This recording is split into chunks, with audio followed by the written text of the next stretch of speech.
Last class में क्या कराया था आपको, न्यूक्लियर वाले चैप्टर में?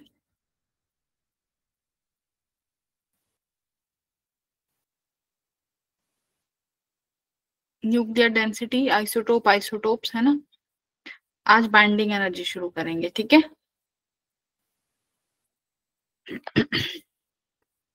Got it.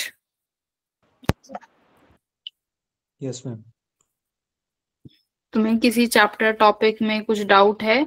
कोई बच्चा पढ़ रहा हो तो कहीं पे डाउट आया हो तो पूछ सकते हैं आप।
किसी को कोई डाउट वगैरह है तो पूछ लो।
बाइंडिंग एनर्जी के बारे में पढ़ेंगे।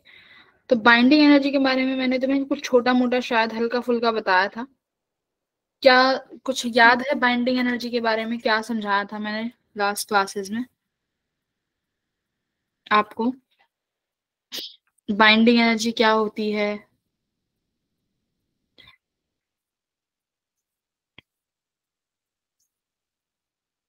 बेटा?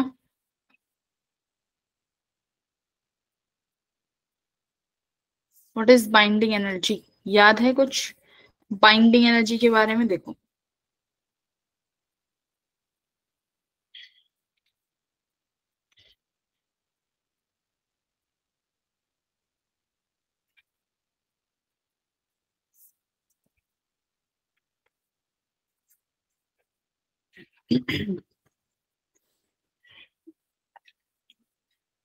बाइंडिंग एनर्जी क्या है? मान लो मेरे पास कुछ न्यूट्रॉन्स हैं और मेरे पास कुछ प्रोटॉन्स हैं। सपोज मेरे पास यहाँ पर ये न्यूट्रॉन है और ये मेरे पास 3 ही प्रोटॉन है, ठीक है। ये तीनों न्यूट्रॉन और तीनों प्रोटॉन्स अलग अलग रखे हुए हैं। ये अलग अलग रखे हुए हैं तो मैंने इनका मास मेजर किया, ठीक है। इनका मास मेजर करने के बाद इनको किस में बनाया गया? एक न्यूक्लियस में रखा गया। न्यूक्लियस के अंदर मेरे पास 3 ही न्यूट्रॉन है जैसे यहाँ पर, और 3 ही प्रोटॉन है जैसे यहाँ पे। अब जब मैंने न्यूक्लियस का मास मेजर किया तो क्या पाया गया? न्यूक्लियस का मास इस के मास से कम था, यानी ये मेरा रिएक्टेंट है और nucleus is a kind of product. तो क्या पाया गया कि रिएक्टेंट का मास ज्यादा और प्रोडक्ट का मास कम। इसका मतलब प्रोडक्ट मिलके बना है न्यूट्रॉन और प्रोटॉन से ही, फिर भी इसका मास कम। वो मास गया कहाँ? कुछ मास जो मिस हुआ है वो मास गया कहाँ? इस जो मास गायब हुआ है उस मास को बोलते हैं बेटा मास डिफेक्ट। क्या बोलते हैं उस मास को? Mass defect. Mass defect. ये वो मास है जो ड्यूरिंग द प्रोसेस गायब हुआ। जैसे कि mass of reactant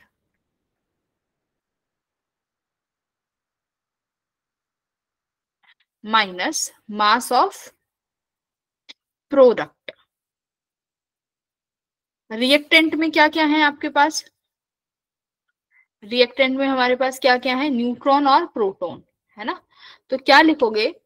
mass of single proton multiply कर दूं, मेरे पास कितने नंबर ऑफ प्रोटॉन्स हैं, यानी नंबर ऑफ प्रोटॉन्स को किससे डिनोट करते हैं बेटा? जेड से, ठीक है। मेरे पास अगर एक प्रोटॉन का मास m है तो बेटा इन 3 प्रोटॉन का मास कितना हो जाएगा? एक प्रोटॉन का मास m है तो 3 का मास कितना होगा? 3 proton, 3 into m plus neutron. अगर एक न्यूट्रॉन का मास mn है तो बेटा 3 न्यूट्रॉन के लिए क्या लिखोगे? 3 लगाओगे, जिसे हम यहाँ पे क्या बोलते हैं? a माइनस जेड, है ना। a minus Z. a minus Z क्या है? मान लो हमारे पास कोई भी एक एटम है x, उसका एटॉमिक नंबर z होता है और बेटा एटॉमिक मास किससे डिनोट करते हैं? a से। जिसमें z क्या दिखाता है? z क्या दिखाता है? Atomic number. और z क्या दिखाता है? Number of proton, right. z क्या है? z क्या है? नंबर ऑफ प्रोटॉन्स, है ना। बताओ, सिखाया था ये चीज कि z नंबर ऑफ प्रोटॉन्स होंगे और a माइनस z क्या होगा मेरे पास बेटा? नंबर ऑफ, बताओ, a में से z घटा दूं तो क्या मिलेगा? Number of neutrons. हेलो, आवाज आ रही? हाँ, नंबर ऑफ न्यूट्रॉन्स। तो वही क्या है? इसमें से क्या घटा दो बेटा, मास ऑफ न्यूक्लियस। तो न्यूक्लियस का मास घटा दूं तो इसमें से क्या बचा, जो मास गायब हुआ उसी को क्या बोला, मास डिफेक्ट।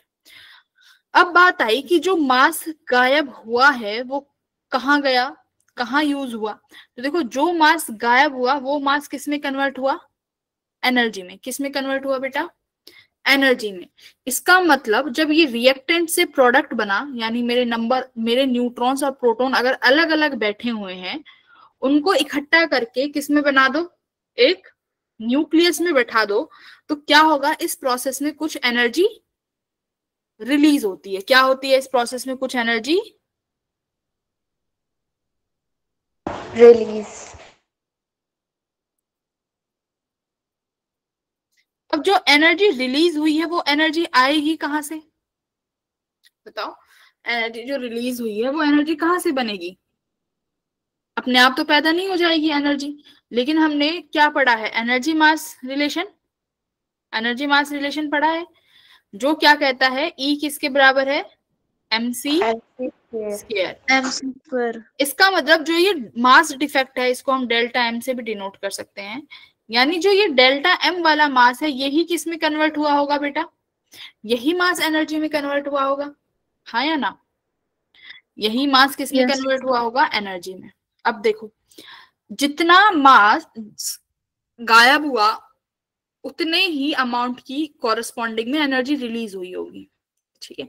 अब ये एनर्जी रिलीज हुई है, क्यों रिलीज हुई है, क्योंकि तुम्हारा न्यूक्लियस कैसा सिस्टम है, स्टेबल सिस्टम है। स्टेबल सिस्टम में कुछ एनर्जी, प्रोटॉन प्रोटॉन जैसे कैसे चार्ज हो गया, प्रोटॉन प्रोटॉन कैसा चार्ज है, proton proton plus plus charge है ना, प्लस प्लस चार्ज है। तो इसके अगेंस्ट इनको एक साथ बैठाने में कुछ एनर्जी यूज तो हुई होगी ना, वही एनर्जी क्या है मेरी, वही एनर्जी हमारी यहाँ से रिलीज हुई, उसी को क्या बोला गया, बाइंडिंग एनर्जी। अच्छा, अब एक चीज देखी गई, क्या देखा गया कि जितनी एनर्जी बेटा रिएक्टेंट से प्रोडक्ट बनने में रिलीज हुई है ना, प्रोडक्ट से रिएक्टेंट बनने में जो एनर्जी रिलीज होगी बेटा, अगर मैं उतनी ही अमाउंट की एनर्जी इस न्यूक्लियस को दे दूं, ध्यान से सुनना, जितनी एनर्जी रिलीज हुई है न्यूक्लियस को बनने में, अगर उतनी ही एक्सटर्नल एनर्जी मैं न्यूक्लियस को दे दूं, क्या ये सिस्टम बिखर जाएगा, फिर से बिखर जाएगा। yes. हाँ भाई, इसको बनने में जितनी एनर्जी लगी है उसको तोड़ने में भी उतनी एनर्जी चाहिएगी, है ना। उस न्यूक्लियस को तोड़ने में भी उतनी ही एनर्जी चाहिएगी, यस और नो, है ना। yes, ma'am. तो यहां से देखो बाइंडिंग एनर्जी का क्या फॉर्मूला निकल के आया, क्या डेफिनेशन निकल के आई, देखो बाइंडिंग एनर्जी की डेफिनेशन पढ़ो।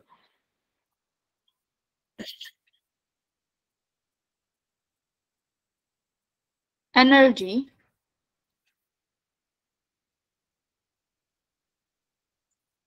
ये तो देखिए नहीं रहा, required to break the nucleus, correct. अगर मेरे को किसी भी न्यूक्लियस को तोड़ने के लिए जो एनर्जी चाहिए वही कौन सी एनर्जी है, वही कौन सी एनर्जी है बेटा, बाइंडिंग एनर्जी, ठीक है। अब एक बात बताओ, मेरे पास दो न्यूक्लियस हैं, समझो मेरे पास दो न्यूक्लियस है, न्यूक्लियस एक्स और एक ये न्यूक्लियस वाई। सपोज करो binding energy of X is greater than binding energy of Y है। इसका क्या मतलब है कि जब न्यूक्लियस एक्स बना तो इसको बनने में ज्यादा एनर्जी रिलीज हुई, मतलब इसको बनने में ज्यादा एनर्जी रिलीज हुई होगी, हाँ Yes, ma'am.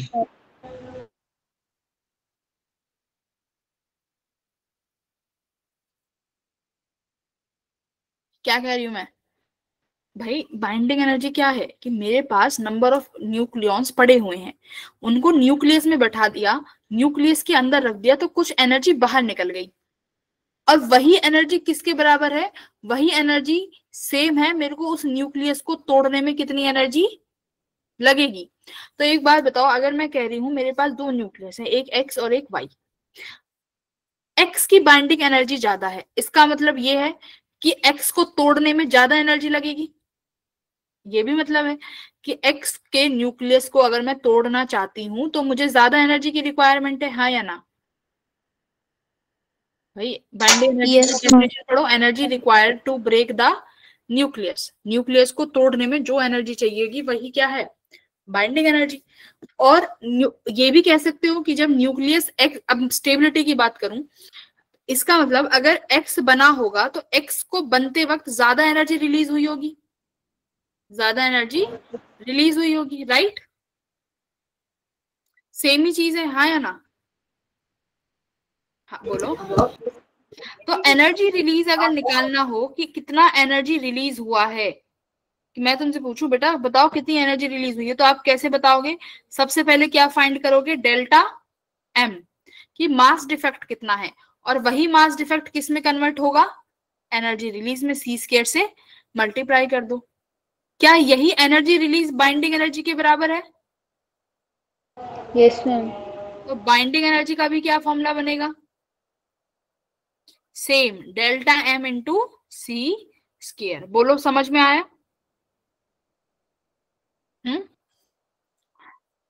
अब यहां से क्या देखा जाता है? न्यूक्लियस की स्टेबिलिटी क्या देखी जाती है बेटा? न्यूक्लियस की स्टेबिलिटी को देखते हैं। स्टेबिलिटी का मतलब है कि कौन सा ऐसा एटम है जिसका न्यूक्लियस ज्यादा स्टेबल होगा, है ना? कि ऐसा कौन सा न्यूक्लियस है जो ज्यादा स्टेबल होगा, बताओ। जिसको आराम से तोड़ा जा सके वो ज्यादा स्टेबल है, कि जिसको तोड़ने में बहुत एनर्जी दें वो ज्यादा स्टेबल होगा? इसको ज्यादा है ना? जिसको ज्यादा एनर्जी मिलेगी, जिसको ज्यादा एनर्जी चाहिए तोड़ने में, भाई जिस बॉक्स को हटाने में ज्यादा एनर्जी दे रहे हैं मतलब वो ज्यादा हैवी होगा। बात सही है ना? तो ऐसे ही न्यूक्लियस के केस में कि जिसको तोड़ने में ज्यादा एनर्जी दे रहे हैं मतलब उसका न्यूक्लियस थोड़ा ज्यादा कंपैरेटिवली मोर स्टेबल है। तो इसको ऐसे भी बोल सकते हो कि जिस न्यूक्लियस की बाइंडिंग एनर्जी ज्यादा है वो मोर स्टेबल है, या जिस न्यूक्लियस को बनते वक्त एनर्जी रिलीज हो रही है वो ज्यादा स्टेबल है। दोनों सेम चीज है। समझ में आई कि दोनों कैसी चीज है? सेम चीज है।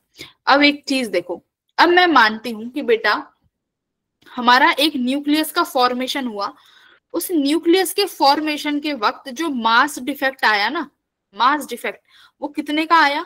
1 AMU का। कितने का? 1 AMU। समझ में आया? सपोज क्या मान रहे हैं हम? Let suppose if mass defect is, कितना मान लो बेटा जी? 1 AMU मान लेते हैं। अब हम ये देखने जा रहे हैं कि अगर मान लो 1 एटॉमिक मास यूनिट का मास गायब हो जाता है तो कितनी एनर्जी रिलीज होगी, है ना? हम ये देखना चाहते हैं कि कितनी एनर्जी रिलीज होगी। बताओ कैसे देख सकते हैं? आप कहोगे कि मैम आप लिख लो energy equals to delta M C square, है ना? अब आप लिख लो डेल्टा एम कितना है? 1 AMU। लिख लू 1 AMU है बेटा जी, सही है। सी स्क्वायर यानी स्पीड ऑफ लाइट, कितनी होगी स्पीड ऑफ लाइट? 3 इंटू 10⁸ का स्क्वायर मीटर स्क्वायर पर सेकेंड स्क्वायर। सही है? सही है इतना? अब देखो ये मास है AMU में, वेलोसिटी मीटर पर सेकेंड में, तो भाई ये तो कुछ जम नहीं रहा। तो AMU को किस में कन्वर्ट करेंगे? AMU को किस में कन्वर्ट करोगे बेटा? केजी में। तो हमारे पास एक AMU में कितना केजी होता है? 1 AMU 1.6 kg। तो मुझे केजी में लिखना होगा तो मैं डायरेक्ट लिख दूं एक AMU इतने केजी के बराबर है।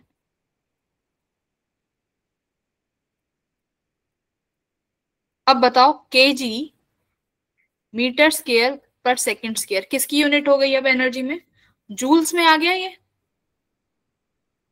है बेटा जी? जूल्स में आ गया ये भाई, स्टैंडर्ड यूनिट हो गई ना एनर्जी। 1.66 10 की पावर -27 3 3 9 10⁻16 जूल्स, क्योंकि एनर्जी तो जूल्स में ही नापी जाती है, मेजर करेंगे यूनिट्स केजी मीटर पर सेकंड स्क्वायर। अब देखो ये जूल्स में आया है। अब जूल जो है बहुत बड़ी यूनिट है, ठीक है, joule is very large unit, जो हम अपने डे टू डे लाइफ में यूज करते हैं, है ना, इंजन का एनर्जी, किसी का एनर्जी, तो वहां पर हम जूल यूज करते हैं। यहाँ पर जो एनर्जी है वो बहुत स्मॉल होगी, ठीक है। तो जूल्स के लिए हम यहाँ पर इससे बेटर है हम क्या यूज करें, इलेक्ट्रॉन वोल्ट। क्या यूज करें बेटा, इलेक्ट्रॉन वोल्ट, है ना। एनर्जी को किस में लिखें, इलेक्ट्रॉन वोल्ट में लिखें। अब एक बात बताओ, मुझे इस जूल को इलेक्ट्रॉन वोल्ट में कन्वर्ट करना है, तो एक जूल में कितने इलेक्ट्रॉन वोल्ट होंगे बताओ, एक जूल को इलेक्ट्रॉन वोल्ट में कन्वर्ट करना है।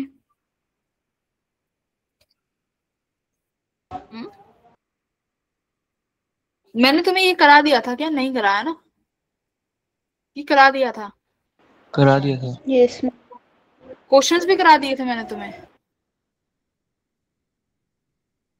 2 क्वेश्चन करवाए थे। अच्छा, ये बता दिया था ना। तो एनर्जी कितनी आती है बेटा इस प्रोसेस में, कितना एनर्जी रिलीज होता है, 931.5 मेगा इलेक्ट्रॉन वोल्ट, ये करा दिया था। Yes ma'am. कि इतनी अमाउंट की एनर्जी रिलीज होती है ना। उसके बाद हमने आपको 2 क्वेश्चंस करा दिए थे, करेक्ट। उसके बाद हमारा बेटा देखो ये वाला ग्राफ आता है, ये वाला ग्राफ, ठीक है।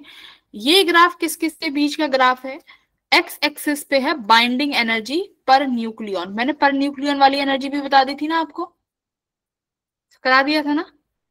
और ये एक्स एक्सिस पे आएगा सिर्फ नंबर ऑफ न्यूक्लियॉन्स, ठीक है। न्यूक्लियन का मतलब क्या है, प्रोटॉन प्लस न्यूट्रॉन, ठीक है।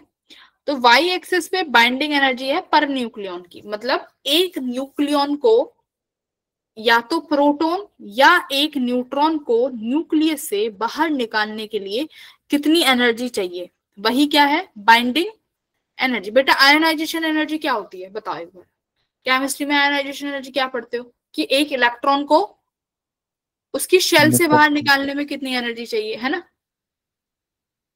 राइट। यस बाइंडिंग एनर्जी क्या है, कि प्रोटॉन और न्यूट्रॉन को न्यूक्लियस से बाहर निकालने के लिए जो एनर्जी चाहिए वो ही क्या है, बाइंडिंग एनर्जी पर न्यूक्लियन। समझ में आ गई। अब क्या देखा गया, यहाँ पे क्या देखा गया कि बेटा जो हैवी न्यूक्लियाई है, हैवी न्यूक्लियाई मतलब जैसे कि मान लेते हैं तुम्हारा यहाँ पे सबसे जो मैक्सिमम दिखाई दे रही है बाइंडिंग एनर्जी, देखो ये इस पॉइंट की सबसे मैक्सिमम है, ये आती है किसकी, आयरन की, Fe की, Fe की सबसे मैक्सिमम आती है। और जैसे ही तुम्हारा न्यूक्लियस का साइज हैवी होने लगता है, न्यूक्लियस के पास ज्यादा नंबर बढ़ने लगते हैं, तो तुम्हारा न्यूक्लियस कैसे होने लगता है, अनस्टेबल होने लगता है। देख रहे हो गिरती जा रही है, ये गिरती जा रही है वैल्यू। तो न्यूक्लियस कैसे होने लगता है, अनस्टेबल, है ना। तो क्या लिखा है देखो, अनस्टेबल होने लगेगा। तो ये जो हैवियर न्यूक्लियाई है, इस तरह की कैसी न्यूक्लियाई है, हैवी न्यूक्लियाई, ये अपने आप को क्या करना चाहती हैं, स्टेबल करना चाहती हैं।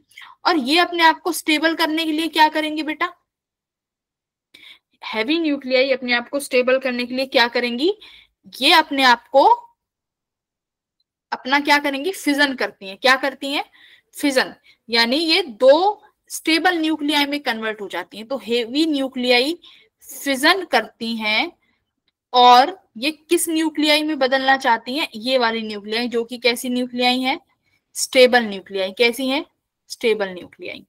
किस प्रोसेस से होंगी ये स्टेबल, हैवी न्यूक्लियाई अनस्टेबल है, राइट। हैवी न्यूक्लियाई कैसी है बेटा, अनस्टेबल। अब ये अपने आप को क्या करना चाहती हैं, स्टेबल करना चाहती हैं। अपने आप को स्टेबल करने के लिए ये क्या करेंगी, अपने आप को ये स्टेबल यानी इन वाली न्यूक्लियाइज में बदल लेंगी। कैसे बदलेंगी, फिजन प्रोसेस से। क्या होती है वो अभी देखेंगे। उसके बाद देखो जो ये छोटी न्यूक्लियाई है, जैसे हाइड्रोजन, लिथियम, ये न्यूक्लियाई कैसी है, हाइड्रोजन, लिथियम, ये न्यूक्लियाई है स्मॉल न्यूक्लियाई, लेकिन इनकी बाइंडिंग एनर्जी देखो कैसी है, इनकी बाइंडिंग एनर्जी पर न्यूक्लियन कैसी है, बहुत छोटी। भाई हाइड्रोजन का पटाख से निकाल लेते हो ना, एक ही प्रोटॉन होता है, तो हाइड्रोजन तो बहुत ही अनस्टेबल है, बहुत आसानी से उसके न्यूक्लियस को ब्रेक किया जा सकता है, हाँ या ना? न्यूक्लियस को तो बहुत हाइड्रोजन को, तो हाइड्रोजन भी कैसा है? हाइड्रोजन भी वीक है। तो ये अपने आप को स्टेबल करने के लिए क्या करता है? हाइड्रोजन अपने आप को स्टेबल करने के लिए फिजन प्रोसेस, फ्यूजन करता है। क्या करता है? फ्यूजन। यानी जो छोटी छोटी न्यूक्लियाई हैं, ये फ्यूजन करके किस में कन्वर्ट होंगी? ये फ्यूजन करके किस में कन्वर्ट होंगी बेटा जी? स्टेबल न्यूक्लियाई में। किस में कन्वर्ट हो जाएंगी ये? फ्यूजन के द्वारा स्टेबल न्यूक्लियाई में। और जो हैवी न्यूक्लियाई हैं वो किसके द्वारा होंगी? फिजन के द्वारा। ठीक है, अभी उनको देखते हैं कैसे। देखो अब यहाँ क्या लिखा हुआ है, जो न्यूक्लियाई जिनका एटॉमिक मास 170 से ज्यादा है वो स्प्लिट हो जाती हैं छोटी छोटी न्यूक्लियाई में। समझ में आया? जिनका मास, सॉरी 170 से क्या है, ज्यादा है ना, जिनका मास नंबर 170 से ज्यादा है वो किस में स्प्लिट हो जाएंगी बेटा? छोटी छोटी न्यूक्लियाई में स्प्लिट हो जाएंगी और अपने आप को क्या बना लेंगी? स्टेबल। जिनका मास नंबर 30 से कम है ना, जिनका मास नंबर लेस देन 30 है, वो क्या करते हैं? कंबाइन करते हैं और कैसा न्यूक्लियाई बनाते हैं? एक लार्ज न्यूक्लियाई। और वो लार्ज न्यूक्लियाई कैसा होगा बेटा जी? स्टेबल। कैसा होगा लार्ज न्यूक्लियाई? स्टेबल होगा। समझ में आई बात इतनी? हाँ, यस मैम। वो होगा स्टेबल।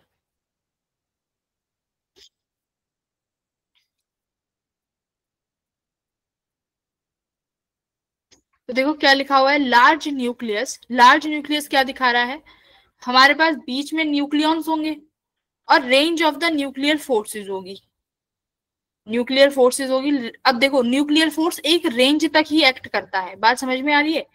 न्यूक्लियर फोर्स की एक रेंज होती है, 10⁻⁻15 फेम्टोमीटर। ये एक रेंज में काम करता है।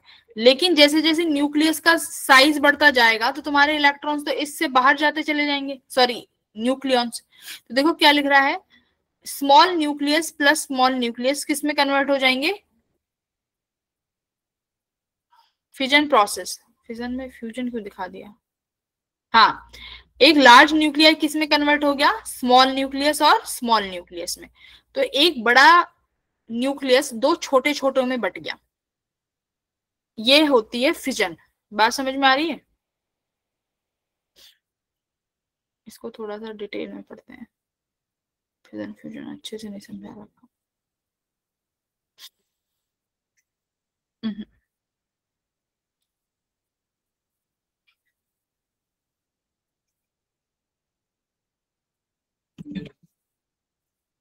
एक काम करो, देखो एक क्वेश्चन कराती हूँ, ठीक है? एक क्वेश्चन करना, बढ़िया सवाल है।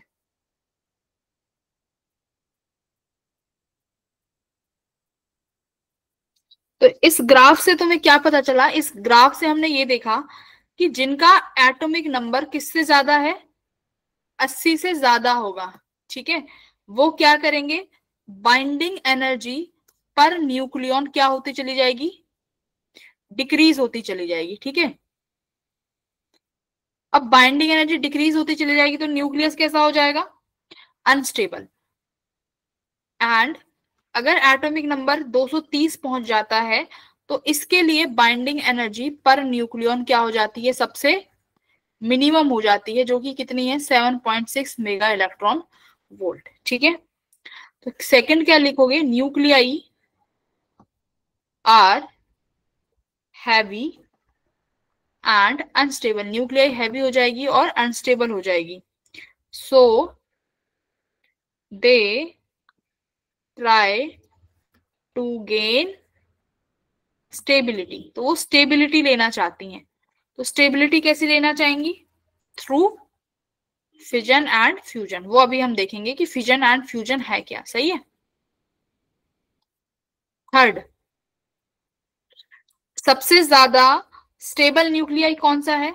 स्टेबल, मोस्ट, मोस्ट स्टेबल लिखो। मोस्ट स्टेबल एलिमेंट कौन सा स्टेबल है सबसे ज्यादा बेटा? आयरन, ठीक है। आयरन जिसकी बाइंडिंग एनर्जी पर न्यूक्लियॉन किसके हिसाब से आती है? वो आती है 8.8, ठीक है, मेगा इलेक्ट्रॉन वोल्ट। तो सबसे ज्यादा स्टेबल यही है अपना। अब एक क्वेश्चन से तुम्हें बहुत चीजें समझ में आएंगी। देखो, सपोज करो मेरे पास ये एक हाइड्रोजन का एटम है बेटा, एक और हाइड्रोजन का एटम है। ये हाइड्रोजन हाइड्रोजन मिलके क्या बनाएगा बताओ? हीलियम। हीलियम बना देगा। देखो, करेक्ट। अब इसमें जब हम रिएक्शन लिखते हैं ना, तो एटॉमिक नंबर और एटॉमिक मास क्या होना चाहिए? लेफ्ट साइड और राइट साइड का एटॉमिक नंबर और एटॉमिक मास सेम होना चाहिए।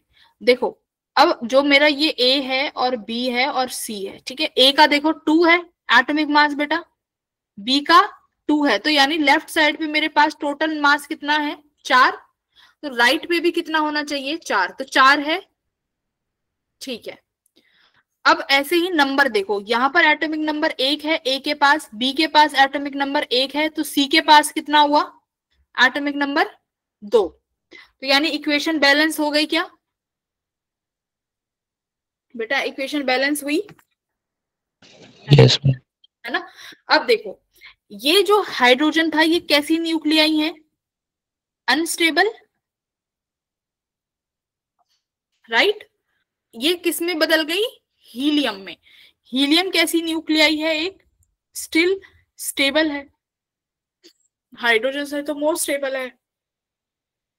इस प्रोसेस को क्या बोलते हैं? फ्यूजन। क्या हुआ? ये फ्यूज हो गई दो न्यूक्लियाई, दो छोटे छोटे हाइड्रोजन किस में मिल गए? एक हीलियम में मिल गए। बात समझ में आई? अब मुझे एक बात बताओ बेटा, जब ये छोटी छोटी न्यूक्लियाई एक बड़े न्यूक्लियस को बनाएंगे तो एनर्जी निकलेगी या एनर्जी एब्जॉर्ब होगी? रिलीज हो। देखो, ये अनस्टेबल था, और मैंने क्या बोला है, जब भी न्यूक्लियस ज्यादा स्टेबल होगा तो उसकी बाइंडिंग एनर्जी क्या होनी चाहिए? ज्यादा होनी चाहिए। और बाइंडिंग एनर्जी क्या है? Energy release. बाइंडिंग एनर्जी का मतलब क्या है बेटा? एनर्जी रिलीज होना। तो इस प्रोसेस में एनर्जी क्या हुई होगी? एनर्जी रिलीज हुई होगी, हाँ या ना? Energy yes release. मैम। तो एनर्जी रिलीज हुई होगी, तो इसका मतलब यहां पर इक्वेशन को बैलेंस करने के लिए प्लस एनर्जी भी तो लिखोगे, प्लस एनर्जी रिलीज, हाँ या ना? क्योंकि इक्वेशन में एनर्जी भी निकली है इस प्रोसेस में। और एनर्जी क्यों निकली है? क्योंकि हम ज्यादा एक स्टेबल एलिमेंट बना रहे हैं। तो याद रखना, जब भी एक स्टेबल एलिमेंट बनेगा तो क्या निकलेगी? एनर्जी रिलीज होगी। बात समझ में आई? जब भी एक स्टेबल एलिमेंट बनेगा तो एनर्जी बेटा क्या होगी? रिलीज। रिलीज होगी, ठीक है। अब देखो, मैं तुम्हें यहाँ पर क्वेश्चन दे रही हूं, binding energy per nucleon for deuteron है 1.1 मेगा इलेक्ट्रॉन वोल्ट, ठीक है। Binding energy per nucleon for helium कितनी दे रखी है? 7.0 मेगा इलेक्ट्रॉन वोल्ट, ठीक है जी। आपको एनर्जी निकालनी है कि कितनी एनर्जी रिलीज हुई जब ये दोनों ड्यूट्रॉन फ्यूज हो गए, ठीक है। जब ये दोनों ड्यूट्रॉन फ्यूज हुए तो कितनी एनर्जी निकली? निकालो। एनर्जी रिलीज, कितनी एनर्जी निकलेगी?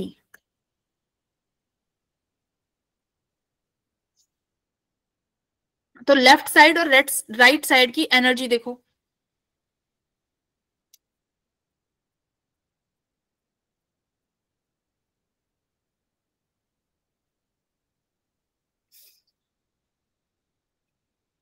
एक सेकंड रुको जरा,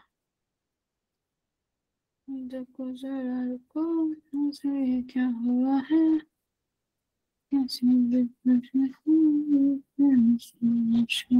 हाँ, करिए इसको, एक सेकंड।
Mummy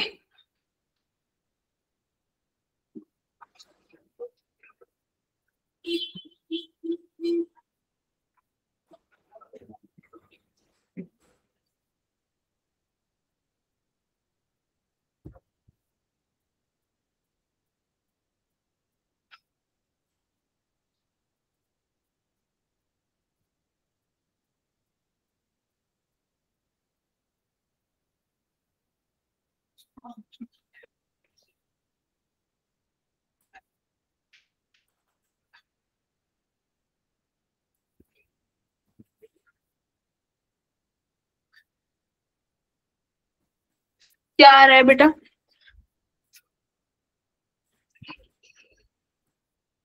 hello hello.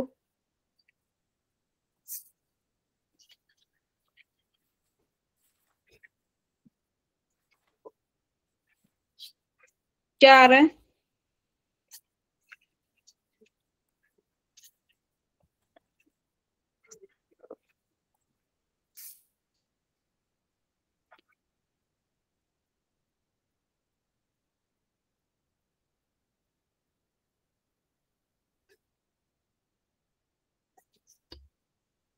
कैसे करोगे?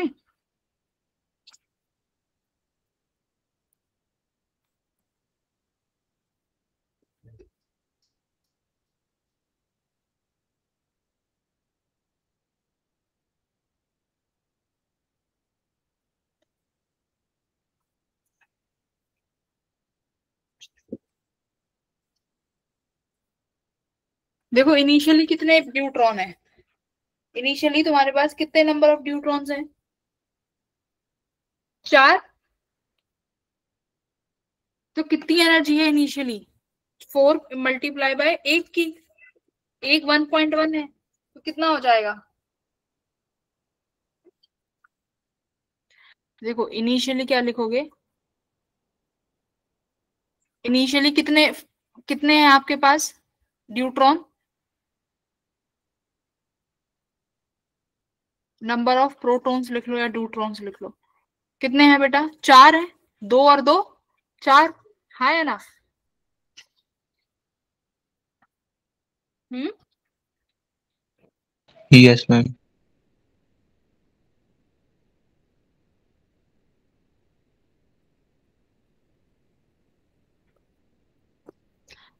Number of nucleon for neutron तो कितने हैं? 4। तो 4 मल्टीप्लाई क्या करोगे? 1.1, तो कितनी एनर्जी आई? 4.4 मेगा इलेक्ट्रॉन वोल्ट। तो इनिशियली एनर्जी है 4.4। फाइनल कितनी हो जाएगी? फाइनली मेरे पास कितने हैं? बाइंडिंग एनर्जी ये क्या लिखा है? Per nucleon. तो एक न्यूक्लियन की कितनी है? 7। और मेरे पास कितने न्यूक्लियन है लास्ट जब हीलियम बन गया? 4 है ना। नंबर ऑफ न्यूक्लियॉन्स का मतलब है total atomic number. Atomic number 4 है, तो ये कितना आया? 7 4 जा 28 मेगा इलेक्ट्रॉन वोल्ट। तो एनर्जी रिलीज क्या करोगे? एनर्जी रिलीज का 28 में से कितना माइनस कर दो? 4.4। कितना आ गया इसमें से माइनस करोगे तो? 23.6 मेगा इलेक्ट्रॉन वोल्ट आ गया, है ना। अब इस तरीके की वैल्यूज को बोलते हैं क्यू वैल्यू। ये समझ में आया क्या किया है? इनिशियली मेरे पास पर न्यूक्लियन का दिया हुआ था 1.1। मेरे पास ए और बी को मिला के कितने न्यूक्लियॉन्स हुए बेटा? 4 ना। तो 4 से एक न्यूक्लियन का मल्टीप्लाई कर दिया तो 4.5 4.4। और फाइनली कितना हो जाएगा? 28। तो माइनस कर दोगे तो एनर्जी रिलीज आ जाएगी। हाँ ठीक है, एनर्जी रिलीज आ जाएगा। अब देखो यहां पर एक चीज बनती है, इसी को बोलते हैं हम क्यू वैल्यू। क्यू वैल्यू, ठीक है। अब क्यू वैल्यू समझते हैं कि क्यू वैल्यू क्या है। यही जो क्यू वैल्यू है ना, ये यहाँ पे तुमने जो एनर्जी रिलीज निकाली है, यही क्यू वैल्यू है। बात समझ में आ रही है? तो कैसे करोगे? मान लो मेरे पास एक और इक्वेशन है। देखो एक और इक्वेशन से समझते हैं बेटा। इक्वेशन कुछ इस तरीके की है कि हाइड्रोजन है, वही ड्यूटेरियम, न्यूट्रॉन है, प्लस नाइट्रोजन है मेरे पास 714। ये एक कंपाउंड बना रहा है, सॉरी एक न्यूक्लियस बना रहा है, किसका न्यूक्लियस बनाया है इसने, कार्बन का 612, ठीक है बेटा, और किसका बनाया, हीलियम का 24। पहले देखो क्या नंबर और ये बैलेंस है, देखो जरा, बोलो, ये 2 है और ये 14, तो 16, तो 16 बन गया ऊपर, 12 + 4, नीचे देखो नंबर 7 और 1 8, 6 और 2 8, बैलेंस हो गए, हाँ या ना। Yes Yes. मैम।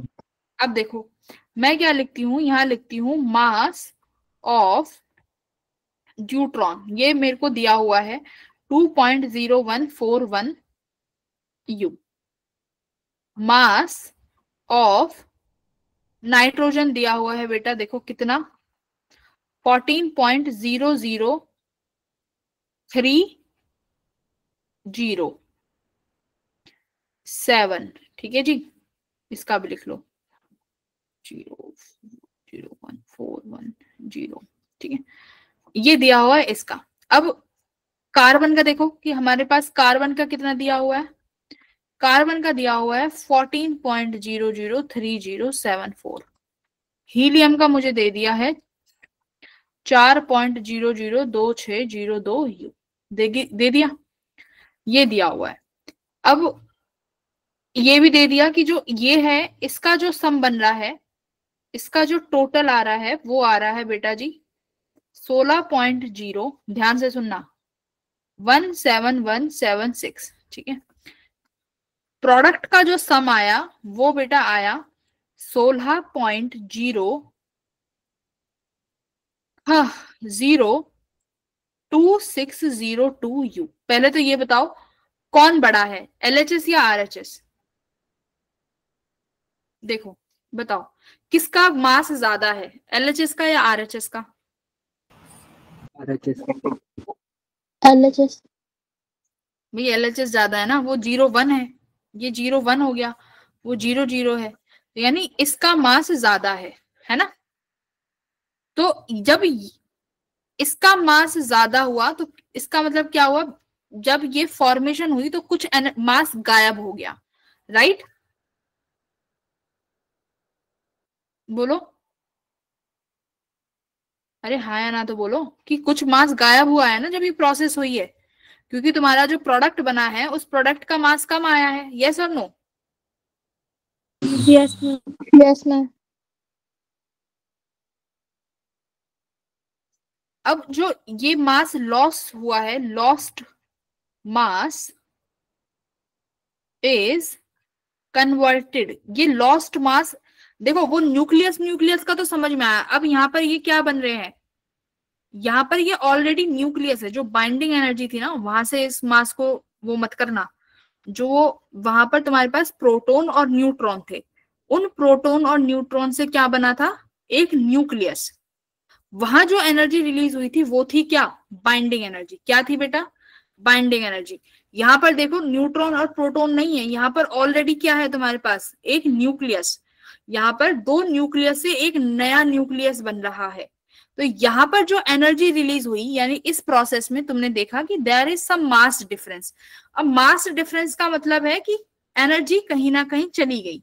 अब वो जो लॉस्ट मास है, वो लॉस्ट मास की एनर्जी कहाँ गई वो हम देखेंगे इन वाले केसेस में क्या होता है। तो देखो lost mass is converted to the, कहां पर, काइनेटिक एनर्जी, वो कहा जाएगा, काइनेटिक एनर्जी में गया, किसकी में, of nuclei present after the reaction. तो आफ्टर द रिएक्शन कौन से न्यूक्लियाई है बेटा,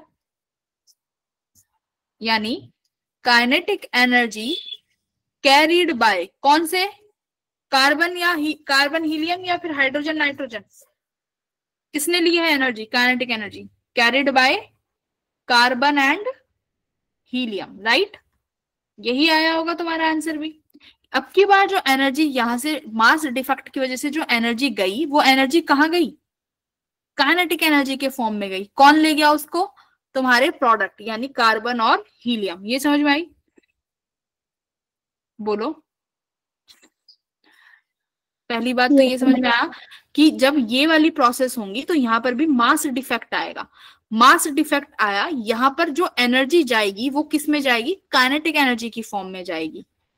ठीक है, अब उस काइनेटिक एनर्जी की फॉर्म में कौन लेके गया, इस वाले केस में प्रोडक्ट लेके गया, क्योंकि प्रोडक्ट का मास कम था। बात समझ में आई। अब क्या ये इक्वेशन बैलेंस है बेटा? देखो मैं यहां ये इक्वेशन लिख ली हूं, हाइड्रोजन प्लस नाइट्रोजन कन्वर्ट हुआ कार्बन में और हीलियम में।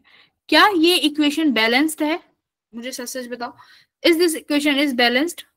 क्या लग रहा है, क्या ये इक्वेशन बैलेंस्ड है? Yes ma'am. नहीं,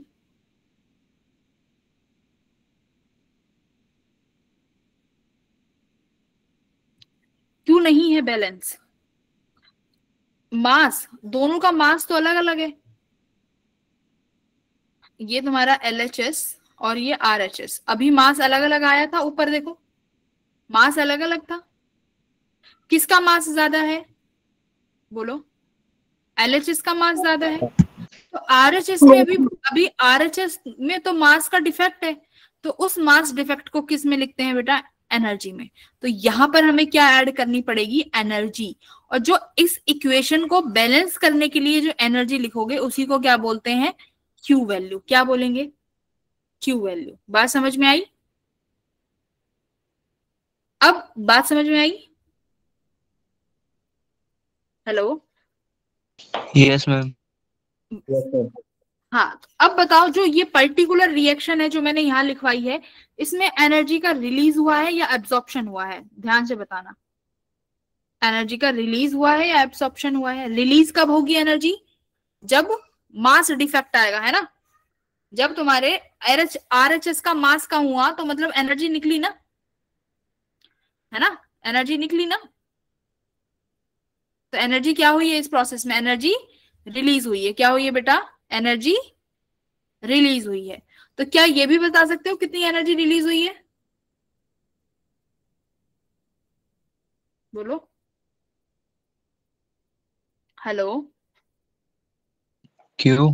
तो क्या लिखोगे, the energy required to balance the equation, है ना, to balance the equation. Equation को बैलेंस करने के लिए जो एनर्जी चाहिए उसी को क्या बोलेंगे, क्यू वैल्यू बोलेंगे,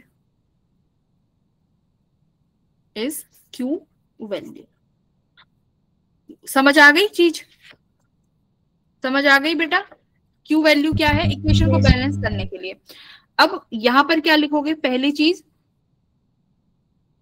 रिएक्शंस इन विच क्या एनर्जी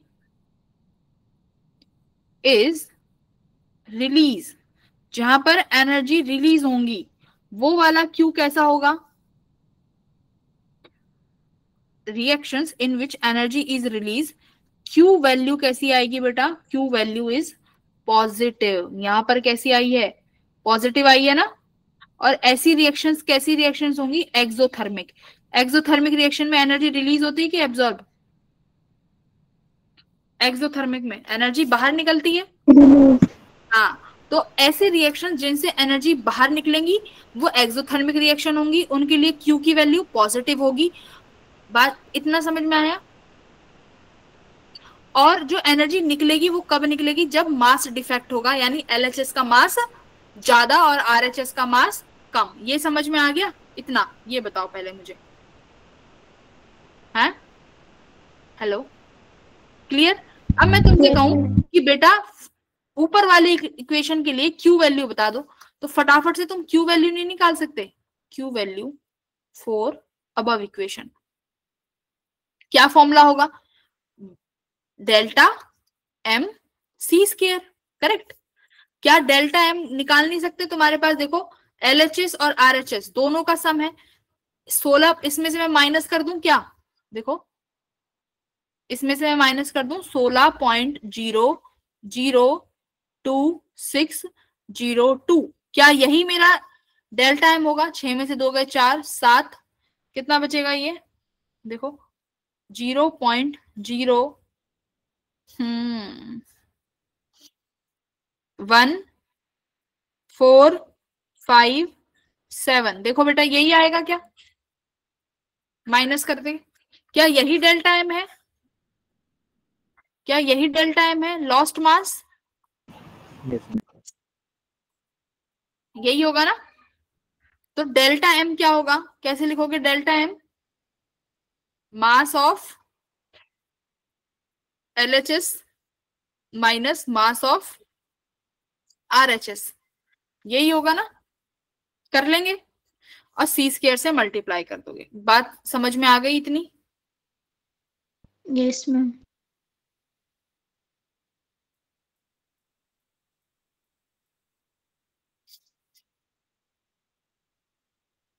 अब एक और रिएक्शन है, एक रिएक्शन और रहती है। ये वाली क्यू वैल्यू कैसी थी, पॉजिटिव।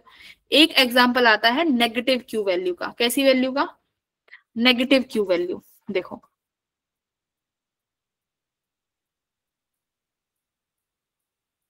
नेगेटिव क्यू वैल्यू समझ आ गई, नेगेटिव क्यू वैल्यू। अब ये इक्वेशन है, देखो हीलियम ही लिया है 2 4 प्लस नाइट्रोजन ले लो 7 14, क्या बनाएगा, ऑक्सीजन कितने का, 8 और 17 का, प्लस हाइड्रोजन। ठीक है, पहले देखो इक्वेशन बैलेंस है क्या,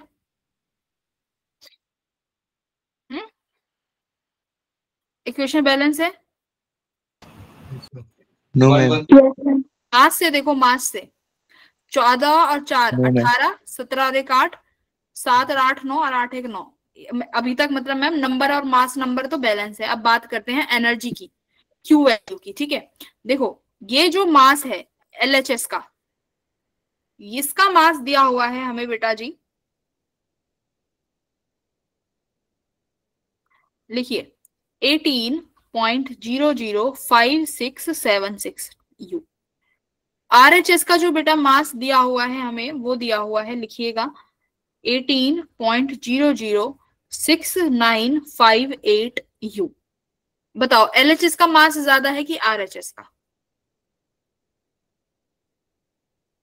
LHS का। RHS का। देखो किसका मास ज्यादा है, तुम्हारी स्क्रीन पे ही है। RHS RHS का मास ज्यादा है। RHS का मास कैसे ज्यादा हो गया, मास तो बढ़ घट नहीं सकता, मास कैसे ज्यादा हुआ बताओ, मास कैसे बढ़ा, कैसे बढ़ गया, खुद बताओ कैसे बढ़ा मास। एनर्जी एब्जॉर्ब कर लियो। एनर्जी ज्यादा एब्जॉर्ब हुई है। हाँ, अब एनर्जी एब्जॉर्ब हुई होगी और वो एब्जॉर्ब्ड एनर्जी को किस में कन्वर्ट कर लिया गया होगा, मास में, है ना। अब की बार एनर्जी को एब्जॉर्ब किया होगा और ये एब्जॉर्ब्ड एनर्जी किस में कन्वर्ट हो गई बेटा, मास में। तभी तो मास बढ़ा है, मास ज्यादा कहां से आ जाएगा, बात समझ में आई, मास कहां से ज्यादा आएगा, वो एनर्जी थी और वो एनर्जी किस में कन्वर्ट हुई है, वो एनर्जी मास में कन्वर्ट हुई है। अब इस इक्वेशन को बैलेंस करने के लिए मुझे बताओ, मैं RHS में प्लस क्यू करूं कि माइनस क्यू करूं, माइनस क्यू करेंगे ना, हाँ या ना, क्योंकि Yes, ma'am. RHS वाली टर्म में क्या वो एडिशनल एनर्जी आ रही है जो एब्जॉर्ब हुई है, वो एब्जॉर्ब्ड एनर्जी इस 18.0069 के मास में दिखाई दे रही है ना, इस 69 मास में वो एनर्जी दिखाई दे रही है ना, जो एनर्जी एब्जॉर्ब हुई है। तो वो एब्जॉर्ब्ड एनर्जी माइनस करनी पड़ेगी ना। तो यहां क्या हुआ है बताओ, यहां क्या हुआ है,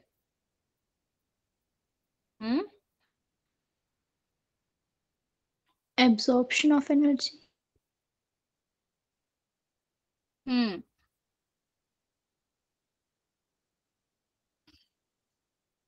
एनर्जी का एब्जॉर्प्शन हुआ है ना।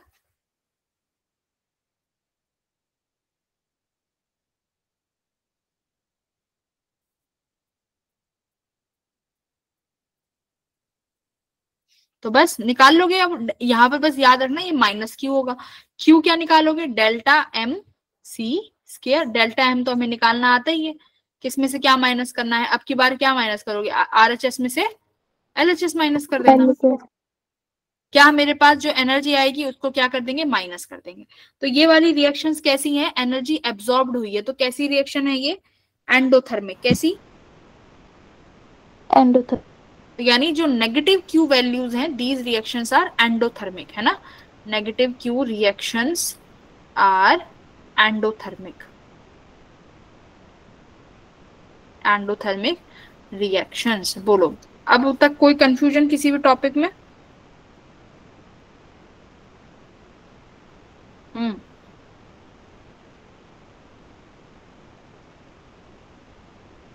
ठीक है। तो एंडोथर्मिक रिएक्शंस कराने के लिए हमें एक्सटर्नल पार्टिकल्स की जरूरत पड़ती है, एंडोथर्मिक में एक्सो में जरूरत नहीं पड़ती। ठीक है, इतना भी याद रखना।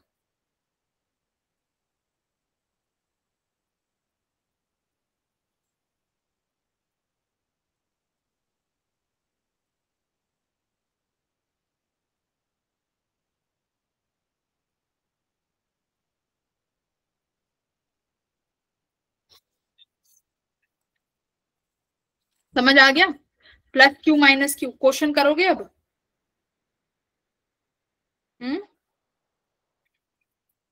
क्यू वैल्यू पे क्वेश्चन करोगे?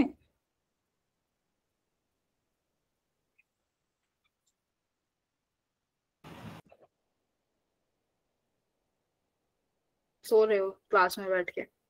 ये जो क्वेश्चन है स्क्रीन पे ये करो।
क्या कह रहा है, if both the number of protons and the number of neutrons are conserved in the nuclear reaction, in what way is mass converted into energy.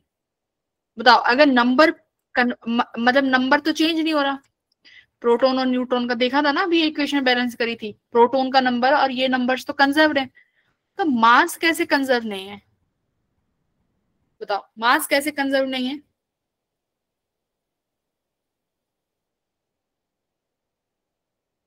तो यहाँ पे बाइंडिंग एनर्जी का खेल है, ठीक है। कहीं ना कहीं कुछ एनर्जी रिलीज हो जाती है और वही मास के टर्म्स में डिफेक्ट आ जाता है। ये क्यू वैल्यू की एग्जांपल्स थ्योरी यहाँ पे दी हुई है, ये मैंने तुम्हें पहले ही पढ़ा दिया।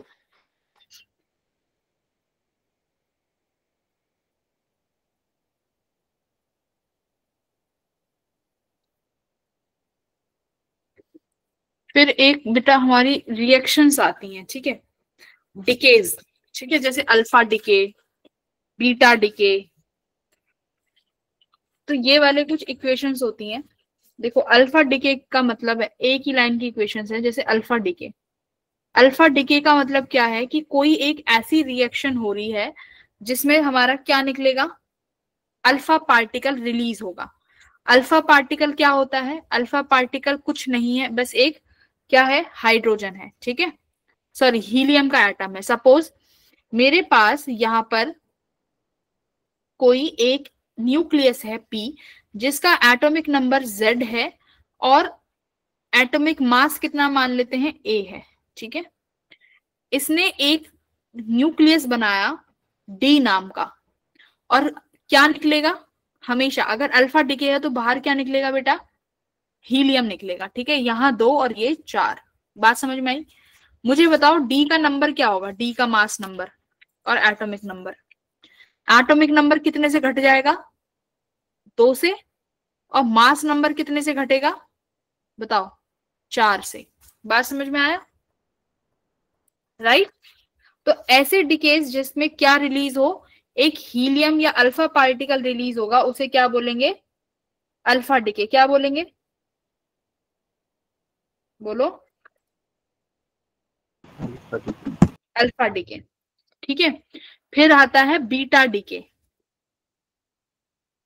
बीटा डिके क्या होता है? बीटा डिके का मतलब होता है क्या? इलेक्ट्रॉन। क्या बेटा? बीटा मतलब इलेक्ट्रॉन। ठीक है। और बीटा डिके कब होगा? हम्म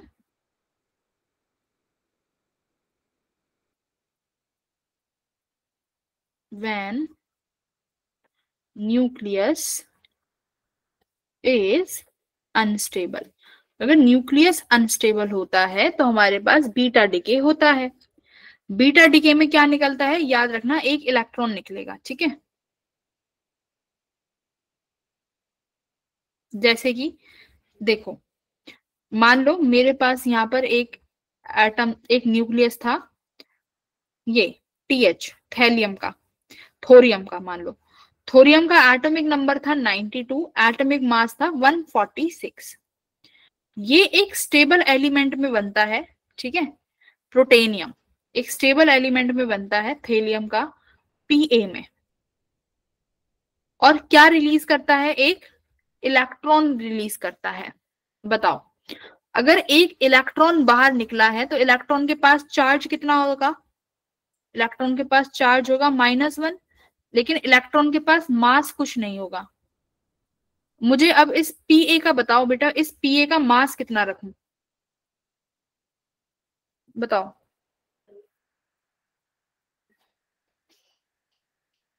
143।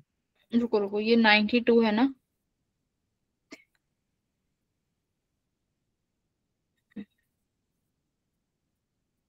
रुको, ये था मेरा 90 बेटा, ये गड़बड़ हो गई। ये 90 है और ये 234 है।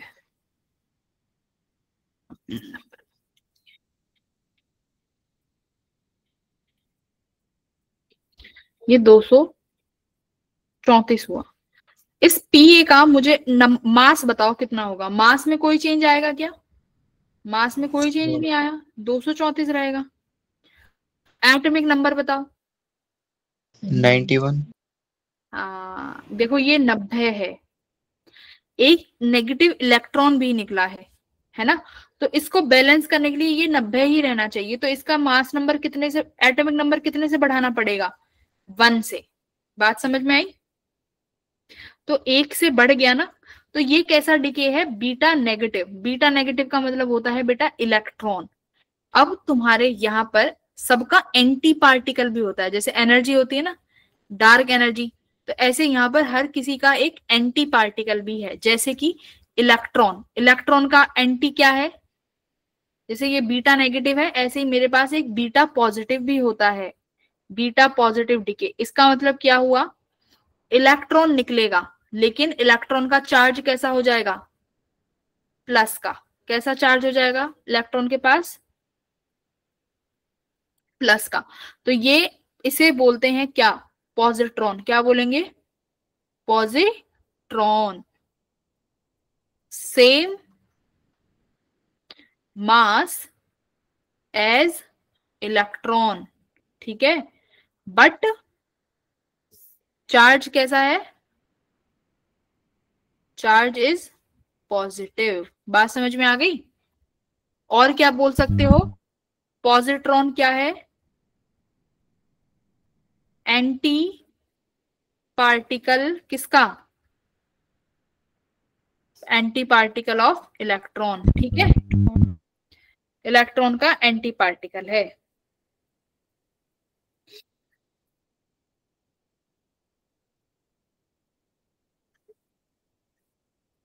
अब एक चीज याद रखना, जो बीटा डिके में इलेक्ट्रॉन निकल रहा है, क्या ये ऑर्बिट वाला इलेक्ट्रॉन होगा?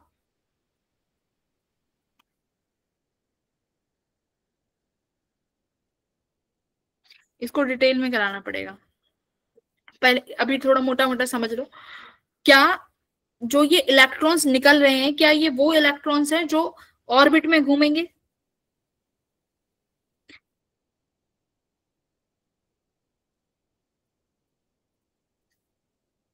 नहीं। ठीक है, ये जो ऑर्बिट में घूमने वाला इलेक्ट्रॉन है, ये वो इलेक्ट्रॉन नहीं होगा। ये कौन सा इलेक्ट्रॉन होगा भाई? ये वो इलेक्ट्रॉन होगा जो न्यूट्रॉन कन्वर्ट होगा किसमें? प्रोटॉन में। और जब न्यूट्रॉन प्रोटॉन में कन्वर्ट होगा तो उसके साथ और क्या निकलेगा? इलेक्ट्रॉन निकलेगा। ये बाकी का जो डिके वाला प्रोसेस है, इसको कल डिटेल में करेंगे। तुम वो पढ़ के आना जो अब तक मैंने इस न्यूक्लियन वाले चैप्टर में कराया है, ठीक है? करके आओगे? कल हम डिटेल में पढ़ेंगे decay, decay and stability of उसका, स्टेबिलिटी ऑफ न्यूक्लियस, ठीक है? न्यूक्लियर स्टेबिलिटी कल डिटेल में उसको करेंगे। आज तुम जो आज पढ़ाया है plus Q minus Q, binding energy क्या होती है, ये सब पढ़ के आना एवरीवन। ठीक है, ठीक है, लीव कर सकते हो क्लास को। किसी का डाउट है तो प्लीज आस्क। कोई भी डाउट, कैसा भी डाउट हो तो पूछ लीजिएगा।